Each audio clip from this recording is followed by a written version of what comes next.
Ya nos vamos al jueves.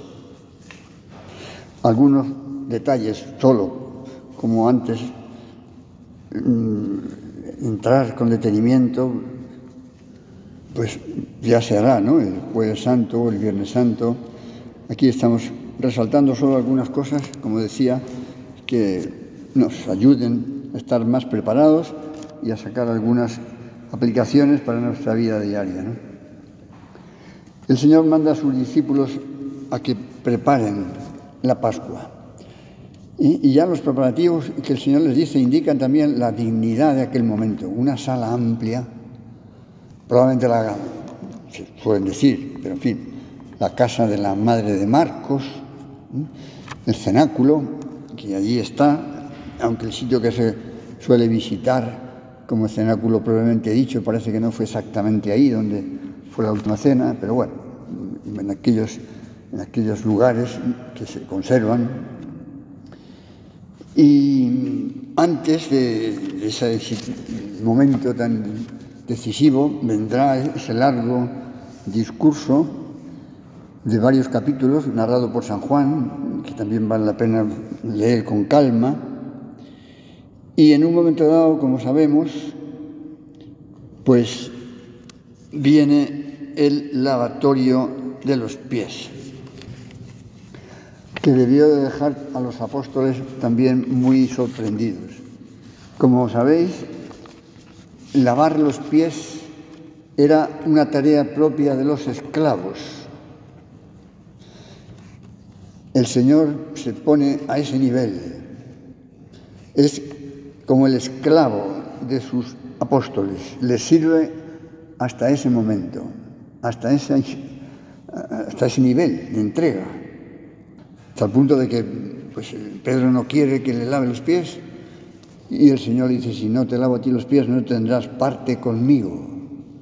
Entonces Pedro le dice pues que le lave entero, también la cabeza, ¿no? Pues queridos hermanos, aquí tenemos ya otro gesto de gran trascendencia, ¿no?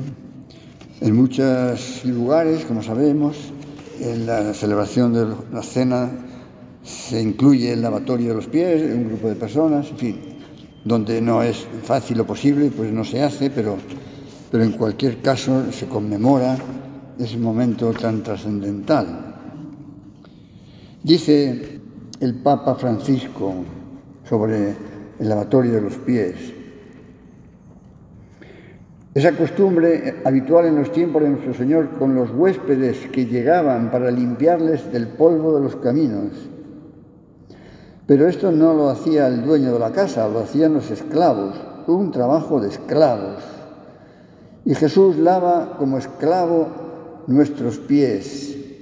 Y por eso dice, lo que yo hago tú no lo entiendes ahora, le dice a Pedro, lo comprenderás más tarde.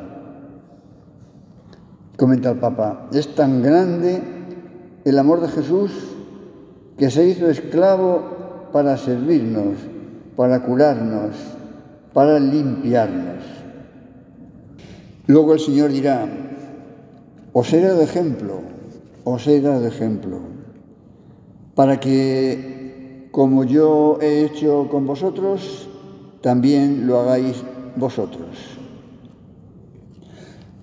Es una confirmación, este gesto de abajamiento es un gesto totalmente coherente con lo que el Señor había dicho en otro momento. El Hijo del Hombre no ha venido a ser servido, sino a servir.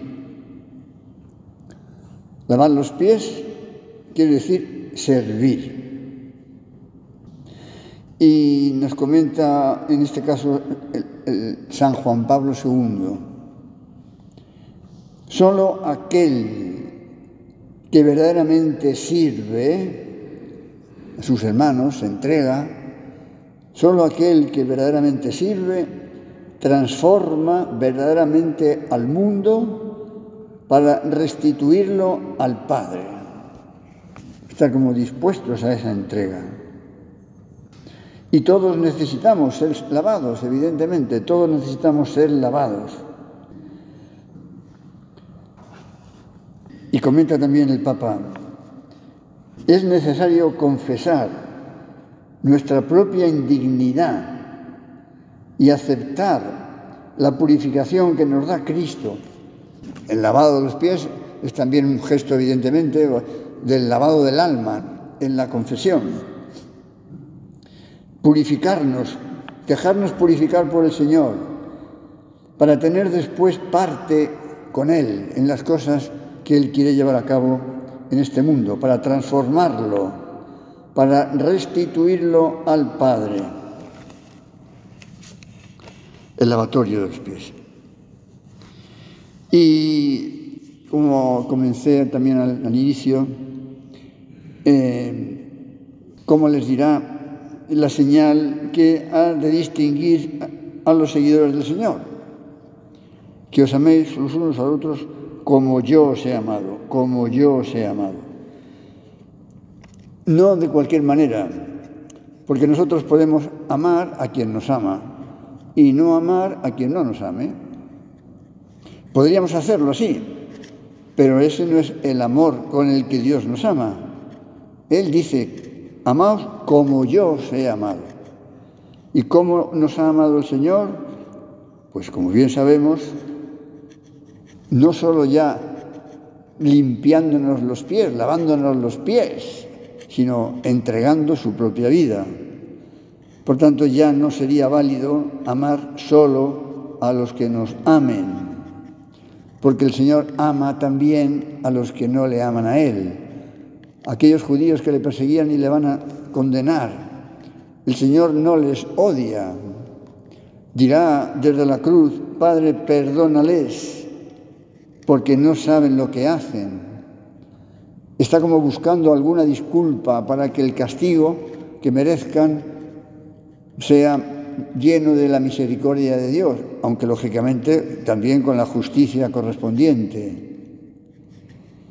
El amor, la gran herencia que el Señor nos deja a los cristianos para cambiar el mundo, para cambiar el mundo.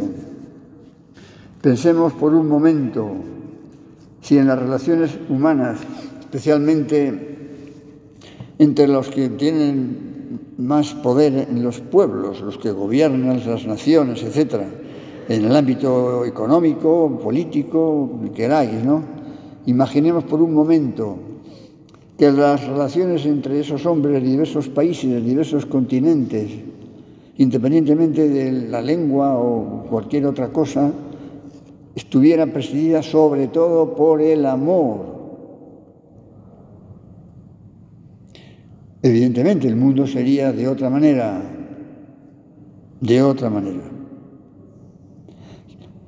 Esto parece una utopía, algo como de ciencia ficción. Pues puede parecernos lo que sea, pero la realidad teológica, vamos a decir, lo que Dios quiere es que sea así. Primero para que lo vivamos nosotros, y tenemos que vivirlo también mejor nosotros, los que seguimos al Señor. Y en la medida en que nosotros lo vivamos mejor, pues podemos ayudar, podemos influir a otras personas que puedan estar más o menos alejadas de Dios. Bien, capítulo que podría dar mucho de sí, ¿verdad? Llegará ya el momento de la institución de la Eucaristía, la nueva Pascua. Recordemos, los apóstoles no sabían, no podían imaginar lo que el Señor iba a hacer. No podían imaginar, pensaban que era eso, una Pascua más, como cualquier otra desde que salieron de Egipto. Como sabemos, la Pascua conmemoraba aquel momento en que el ángel exterminador pues libera a los israelitas con la sangre del cordero puesta en el dintel de las puertas para que el ángel pasara y ahí no hubiera ninguna tragedia, mientras que todos los demás casas de los egipcios moriría el primogénito. La Pascua conmemoraba esa salida. Había que celebrarla de pie, con bastón, con los lomos ceñidos, indicando la salida precipitada de Egipto. Los panes ácimos, las hierbas amargas. Pero el Señor va a instituir la nueva Pascua, Así como aquella Pascua judía conmemoraba este hecho fundamental de la liberación, la nueva Pascua va a traernos la verdadera liberación, la liberación del pecado y de la muerte.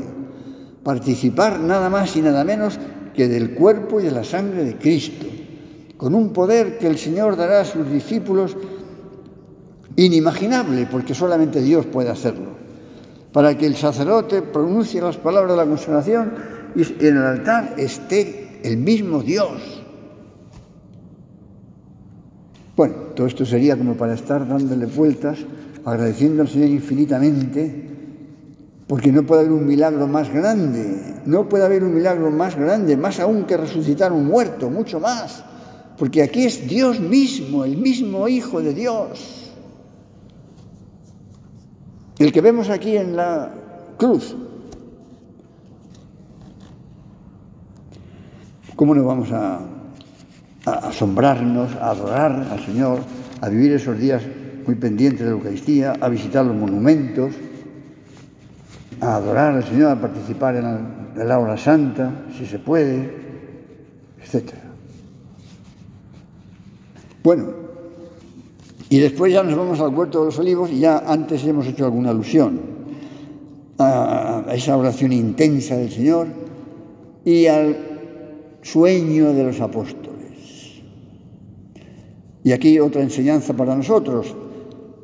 Sí, era tarde, estarían cansados y les entró sueño. Pero el Señor había cogido a Pedro, a Santiago, a Juan, para que estuvieran más cerca de Él y le acompañaran en aquel momento tan importante, y no fueron capaces y se durmieron. Y al Señor le da pena. ¿Apenas habéis podido velar una hora conmigo? La importancia capital de la oración. En todo momento. Y más, pues si tenemos algunas circunstancias más especiales. Bueno, ya enseguida llegarán a aprender al Señor. Bueno, mientras tanto, claro, sabemos, Judas ha salido, el Señor sabe a lo que se ha ido, le dice algo que los demás piensan que es un encargo que el Señor le haya dado, lo que tengas que hacer, hazlo pronto. Pensaban que se refería a algún encargo del Señor, pero Judas sí sabía lo que el Señor estaba pensando de él, lo sabía perfectamente. Es también impresionante la entrega del Señor, porque podría haber, digamos, delatado a Judas allí mismo, para que no... Pero ya estaba también ya todo tramado.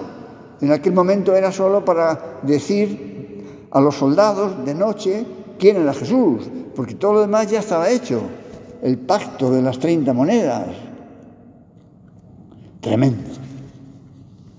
Vender al Señor por 30 monedas. La codicia humana puede llegar a unos niveles de estupidez, ¿verdad?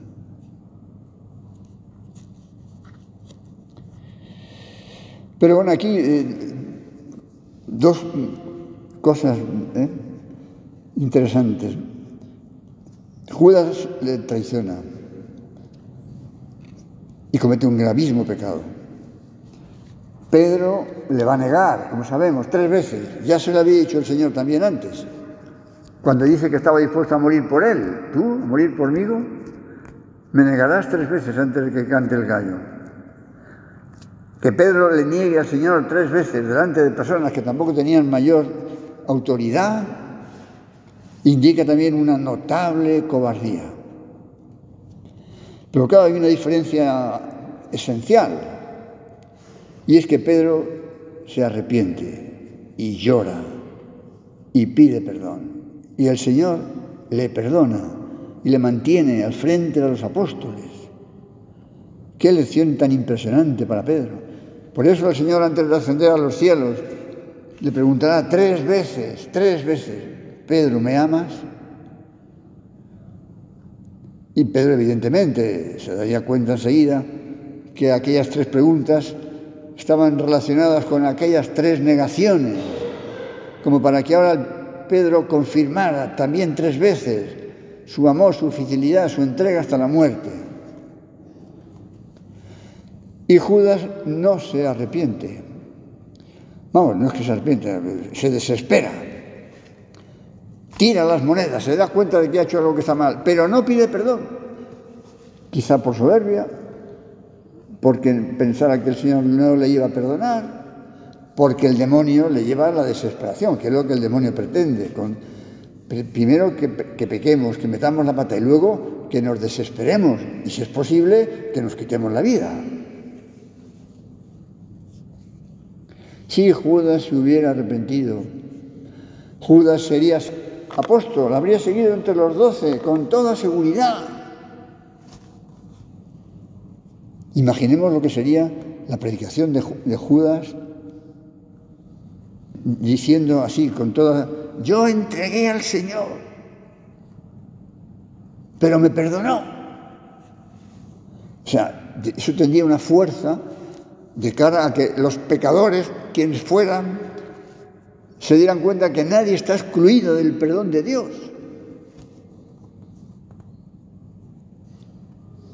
Creo que es otra de las grandes enseñanzas, ¿no?, que tenemos que recordar estos días, por supuesto, ¿no? Por supuesto. En fin, como son tantos matices, es imposible, ¿verdad? Algunos, pero... Y bueno, quizás ya para ir terminando, porque no nos da tiempo a mucho más, pero también vale la pena fijarnos podríamos fijarnos en Anás, en Caifás, en fin. En primer lugar, como sabéis, los apóstoles huyen, al Señor le prenden y los apóstoles huyen, esa es otra, los apóstoles huyen.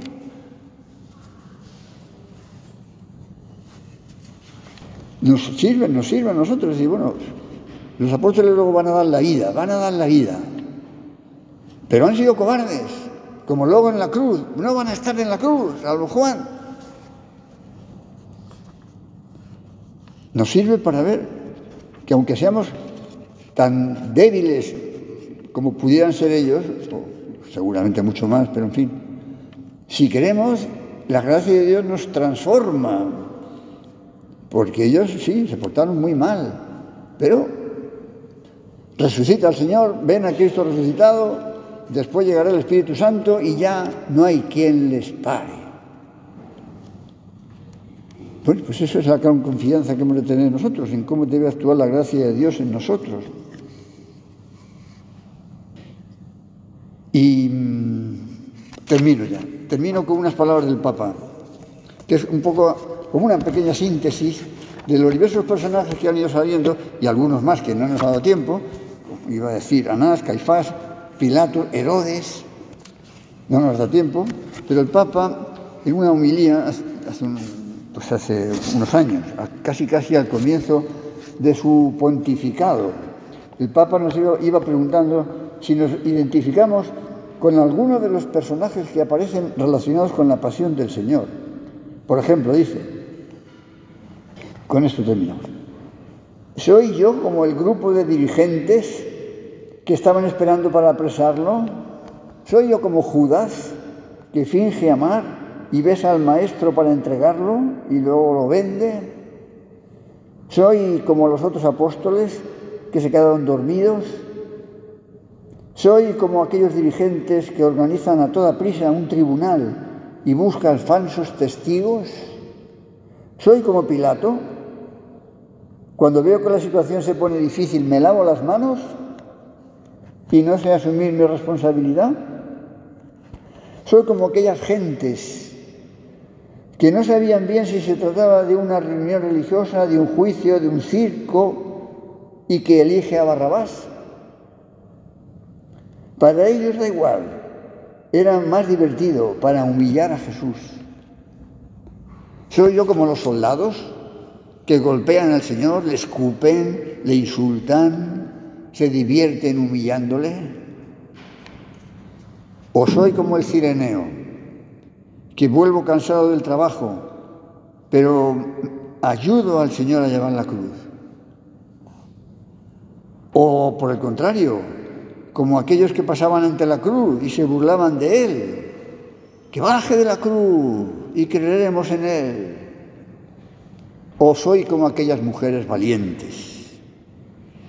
Y sobre todo, como nuestra madre, que estaban allí sufriendo en silencio. Bien, pues ¿dónde está mi corazón? ¿A cuál de estas personas me parezco? Que esta pregunta nos acompañe cuando meditemos la semana de Pasión. Pues terminamos para hacer el examen de conciencia que dejo aquí arriba para que algunos podáis venir a leerlo, y a continuación tenemos la bendición.